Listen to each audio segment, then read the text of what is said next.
Sugar వ్యాధి ఎందుకు వస్తుంది? ఎలా వస్తుంది? ఎవరి వల్ల వస్తుంది? మొదట షుగర్ ఎవరికొచ్చింది? అసలు షుగర్ వ్యాధి అంటువ్యాధా? తండ్రికి ఉంటే పిల్లలకి వస్తుందా? ఎలా వస్తుంది? మరి ఆ తండ్రికి ఎలా వచ్చింది? పోనీ వాళ్ళ తండ్రి వల్ల వచ్చింది అనుకుంటే ఆళ్ళ తండ్రికి కూడా ఎలా వచ్చింది? దాని గురించే ఈ వీడియో చివరి వరకు చూడండి. అందరికీ నచ్చుతుంది. షుగరు వంశపారంపర్యంగా వస్తుంది అంటే 50-50 ఛాన్సెస్. ఇప్పుడు నేనున్నాను. నాకు పెళ్ళైన తర్వాత పిల్లలు పుట్టారు. పిల్లలు పుట్టిన తర్వాత షుగర్ నాకొచ్చిందనుకో, పిల్లలకొచ్చే ఛాన్సే లేదు. పిల్లలు పుట్టక ముందే నాకు షుగర్ ఉంటే నా పిల్లలకు కూడా షుగర్ వస్తుంది. మరి నాకెలా షుగర్ వచ్చింది? అంటే నాకు స్ట్రెస్ వల్ల వచ్చింది. స్ట్రెస్ అంటే అందరికీ ఉంటుంది కదా స్ట్రెస్. చాలామంది స్ట్రెస్ ఫీల్ అవుతారు. కానీ స్ట్రెస్ ఫీల్ అయిన వాళ్ళు ఓపెన్గా చెప్పుకుంటే ఈ బాధ ఉండదు. నవ్వడానికి ఒక కెమికల్ రియాక్ట్ అవుతుంది మన బ్రెయిన్లో. దాని పేరు నైట్రస్ ఆక్సైడ్. పిల్లలు పుట్టడానికి టెస్టోస్టెరాన్, ఆడవాళ్ళకైతే ఈస్ట్రోజన్. అలాగే మగవాళ్ళకి కూడా, మగవాళ్ళకైనా ఆడవాళ్ళకైనా మనం తిన్న తర్వాత ఆ ఎనర్జీ బ్లడ్లో కలిసిపోయింది కన్జ్యూమ్ అవ్వడానికి సహాయపడేదే ఇన్సులిన్ అనే హార్మోన్. ఈ హార్మోన్ అనేది తగ్గిపోతుంది స్ట్రెస్ ఫీల్ అయినప్పుడు. స్ట్రెస్ ఫీల్ అయ్యి మనలో మనమే కుమిలిపోయి చెప్తే ఏమనుకుంటారో, తల్లిదండ్రులకు చెప్తే కని పెంచి ఇంత చేస్తే కూడా ఇదంతా నెత్తిన పెట్టుకున్నాడు అని వాళ్ళు బాధపడతారేమో. భార్యకి చెప్తే భార్య ఏమనుకుంటుందేమో. ఒకవేళ భార్యకి చెప్తే వాళ్ళమ్మ వాళ్ళ నాన్నకి, వాళ్ళ పిన్ని వాళ్ళ బాబాయిలకి, వాళ్ళ తరపు బంధువులందరికీ చెప్పేసి నా పరువు తీస్తుందేమో. నా పరువు ఎలాగైనా నేను కాపాడుకోవాలి అని ఇక్కడ దాకా మునిగిపోయి కూడా మనం లోపల డ్యాన్స్ చేస్తూ ఉండడమే స్ట్రెస్ అంటే. స్ట్రెస్ అంటే మళ్ళీ చెప్తున్నాను, బయటికి ఏడవలేక లోపల లోపల కుమిలిపోవడం, టెన్షన్ పడడం, ప్యానిక్ అవ్వడం. దీని కారణంగా ఇన్సులిన్ అనే హార్మోన్ బాడీలో తగ్గిపోతుంది. స్టేజ్ 1లో ఇన్సులిన్ క్రియేట్ అవ్వడానికి ట్యాబ్లెట్స్ ఉన్నాయి.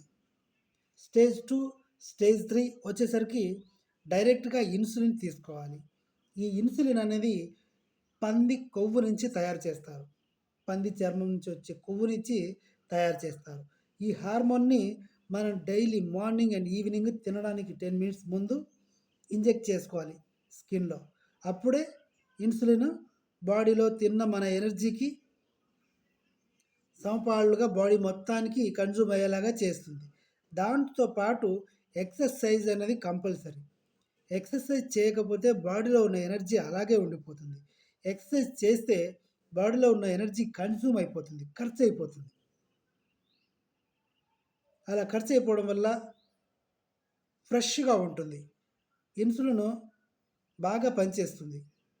సో షుగర్ అనేది లైఫ్ టైం డిసీజ్. రేపు ఎల్లుండిలో తగ్గిపోయింది అనుకుంటే ఎల్లుండో బిర్యానీ, పప్పు అన్నం, నెయ్యి వేసుకొని తిద్దామంటే హై రేంజ్లో పెరిగిపోతుంది. ఈ షుగర్ వ్యాధి ఎంత ప్రమాదకరం అంటే పట్టించుకోకపోతే, డిలే చేస్తే ఎంత ప్రమాదకరం అంటే షుగర్ వ్యాధి బాగా కంప్లీట్గా ఫైనల్ స్టేజ్కి వచ్చిన తర్వాత కళ్ళు దెబ్బతింటాయి. రక్తనాళాలు కళ్ళకి, చెవులకి చాలా చిన్నగా సన్నగా ఉంటాయి. మీరు చూసుకుంటే మన కళ్ళకి వైట్ కలర్ రేంజ్లో సన్నగా ఎర్రగా కనిపిస్తాయి. ఈ రక్తనాళాలు పేరుకుపోతాయి అనమాట. సన్న సన్న రక్తనాళాల్లో కొవ్వు పేరుకుపోతుంది. అలా కొవ్వు పేరుకుపోకుండా ఉండాలంటే రోజు ఎక్సర్సైజ్ చేయాలి. స్టేజ్ 1 స్టేజ్ 2 స్టేజ్ 2 అది కనుక్కొని దానికి తగ్గట్టుగా ఇంజెక్షనా టాబ్లెటా వేసుకోవాలి. మంచి ఫుడ్ తీసుకోవాలి. ఏది తీసుకోవాలో అది తీసుకోకపోతే ముందు కళ్ళు, తర్వాత పళ్ళకి కూడా ఇక్కడ చూసుకుంటే సన్నటి రక్తనాళాలు ఉంటాయి. ఏవైతే సన్నటి రక్తనాళాలు ఉన్నాయో అవి తొందరగా మూసుకుపోతాయి. తొందరగా అంటే ఫైనల్ స్టేజ్లో మొదట ఈ 2 మూసుకుపోతాయి. తర్వాత చెవులు సరిగా వినపడవు. అయినా సరే తిండి మంచి చికెన్, మటన్, భోజన ప్రియులు ఉన్నారనుకోండి, బ్రెయిన్కి కొడుతుంది. రక్తనాళాలు బ్రెయిన్కి. తర్వాత నెల రోజులు కూడా మనిషి బ్రతకడు. షుగర్ వ్యాధి ఎయిడ్స్ కంటే ప్రమాదం. ఏం తినాలన్నా భయం. అరటిపండు తినడానికి లేదు, జామ పండు తినడానికి లేదు, రోజు అన్నం తినడానికి లేదు,